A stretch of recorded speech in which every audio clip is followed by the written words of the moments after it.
Hello, প্রথমেই আমরা দেখতে পাচ্ছি যে আমরা এখন ইয়েলো আকার দিয়ে মন্দিরের গাটাকে রং করে নিয়েছি এবং আস্তে আস্তে মন্দিরটিকে আমরা পুরীর মন্দিরের মতো ফুটিয়ে তুলছি। এরপর আমরা আস্তে আস্তে মন্দিরটিকে বার করার চেষ্টা করছি। মনে রাখবে ওয়াটার কালার সবসময় এক কোটে হয় না, বারবার কোটে করতে হয়। এরপর আমরা মন্দিরের উচ্চ চূড়ায় হালকা কোবাল্ট তুলে এবং হালকা সাদা রং মিশিয়ে ওপরটা তৈরি করে নিচ্ছি। দেখতেই পাচ্ছি একটু গাঢ় রং ভাবে আমরা করছি, এভাবে তোমরা করবে। একটু দেখতেই পাচ্ছ যে আমরা জগন্নাথ দেবের মুখের দিকে চলে গেছে। মুখে ব্ল্যাক কালারটা হালকা লাইট অ্যান্ড শ্যাডো ভাবে ছড়িয়ে দেবে। মনে রাখবে যে সবখানে আমার লাইট অ্যান্ড শ্যাডো ব্যাপারটা থাকে।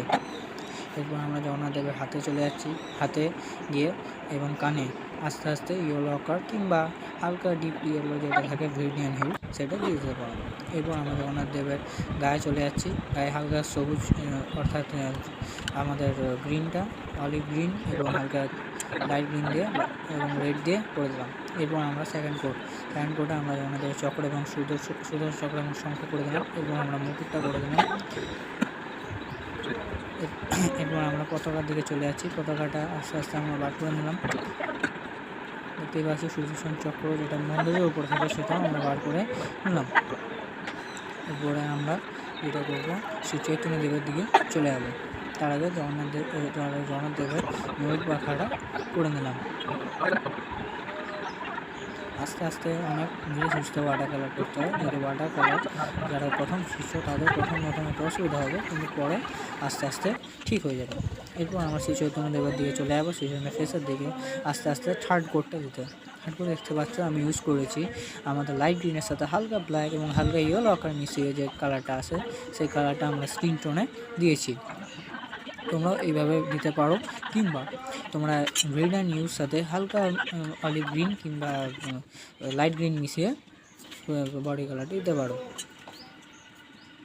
দেখতেই পাচ্ছ আমরা এইভাবে হাত এবং বডিটা লাইট অ্যান্ড শ্যাডোটা যেটা আছে সেটা করে নিয়েছি এবং ধুতিটা আমরা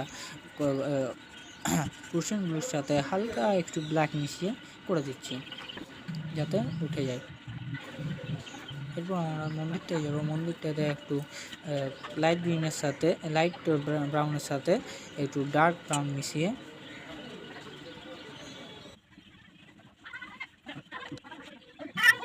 এরপর আমরা যে মন্দিরটা আছে সেই মন্দিরটা বার করবো এবং মহাপুরুষ চোখটা ব্ল্যাক করে, যেহেতু উনি একটু অর্ধ মোজা আছে সেই জন্য হালকা করে দেখিয়ে দিলেন যে তারা একটু চোখটা